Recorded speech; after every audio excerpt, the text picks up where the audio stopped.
नमस्कार, मैं आकाश हूँ, वो आँख जिसने हिंदुस्तान की तमाम रियासतों और राजाओं को बनते और बिगड़ते देखा है।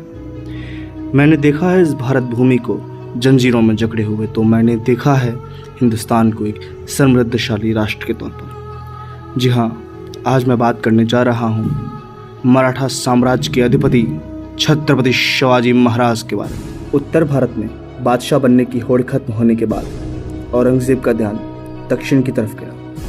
वो शिवाजी महाराज की बढ़ती प्रभुता से परिचित था और उसने शिवाजी महाराज पर नियंत्रण रखने के उद्देश्य से अपने मामा शाइस्ता खान को दक्षिण का सूबेदार नियुक्त किया। शाइस्ता खान अपने 1,40,000 की फौज लेकर सुपन और चाकन के दुर्ग पर अधिकार कर पूना पहुंच गया। उसने 3 साल तक मावल में लूटमार की। एक रात शिवाजी महाराज ने अपने 340 वीर मावलों के साथ उन पर हमला कर दिया। शाइस्ता खान तो खिड़की के रास्ते बच निकलने में कामयाब रहा, पर उसी क्रम में अपनी 4 उंगलियां गंवा बैठा।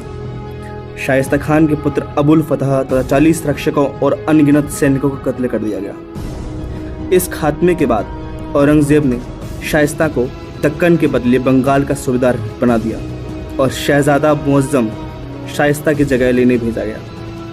इसी जीत से शिवाजी महाराज की प्रतिष्ठा में वृद्धि हुई। हर्जाना वसूल करने के लिए शिवाजी ने मुगल क्षेत्रों में लूटपाट मचाना आरंभ कर दिया। सूरत उसी समय पश्चिमी व्यापारियों का गढ़ था और हिंदुस्तानी मुसलमानों के लिए हज पर जाने का द्वार। यह एक समृद्ध नगर होने के बाद इसका बंदरगाह बहुत महत्वपूर्ण था। शिवाजी महाराज ने 4000 की सेना के साथ 6 दिनों तक सूरत के धनाढ्य व्यापारियों को लूटा।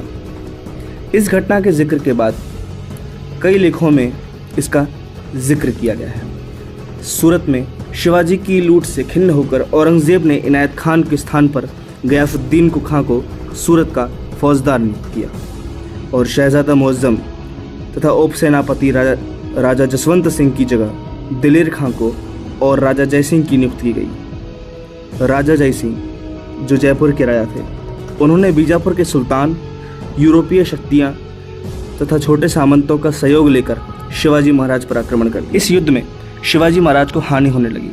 हार की संभावना को देखते हुए शिवाजी महाराज ने संधि का प्रस्ताव भेजा। जून में हुई संधि के मुताबिक शिवाजी महाराज ने 23 दुर्ग मुगलों को देने का फैसला किया और इसी तरह उनके पास केवल 12 दुर्ग बच गए। इन 23 दुर्गों से होने वाली आमदनी 8 लाख होण। इसके अलावा प्रतिवर्ष 4 लाख होण का भी राजस्व भी देना होगा। शिवाजी महाराज स्वयं औरंगजेब के दरबार में होने से मुक्त रहेंगे और उनके पुत्र संभाजी महाराज को मुगल दरबार में खिदमत करनी होगी। शिवाजी को आगरा बुलाया गया और जहां उन्हें लगा कि उन्हें उचित सम्मान नहीं मिल रहा है, इसके विरोध में उन्होंने अपना रोष भर दरबार में दिखाया और औरंगजेब पर विश्वासघात का आरोप लगाया। औरंगजेब इससे शुद्ध हुआ और उसने शिवाजी महाराज को नजरबंद कर दिया। उन पर 4000 सैनिकों के पहरे लगा दिए गए, लेकिन अपने अदम्य साहस और युक्ति के साथ शिवाजी महाराज संभाजी के साथ भागने में सफल। शिवाजी महाराज बनारस गए और पूरी होते हुए सकुशल राजगढ़ पहुंच गए, जिनसे मराठा में एक नवजीवन सा मिल गया। एक नई शक्ति और दौड़ पड़ी। नगर से 132 लाख की संपत्ति शिवाजी महाराज के हाथ लगी और लौटते वक्त उन्होंने मुगल सेना को सूरत के पास फिर से हराया। शिवाजी महाराज ने उन सारे प्रदेशों पर अधिकार कर लिया जो कि पुरंदर की संधि के अंतर्गत उन्हें मुगलों को देने पड़े थे।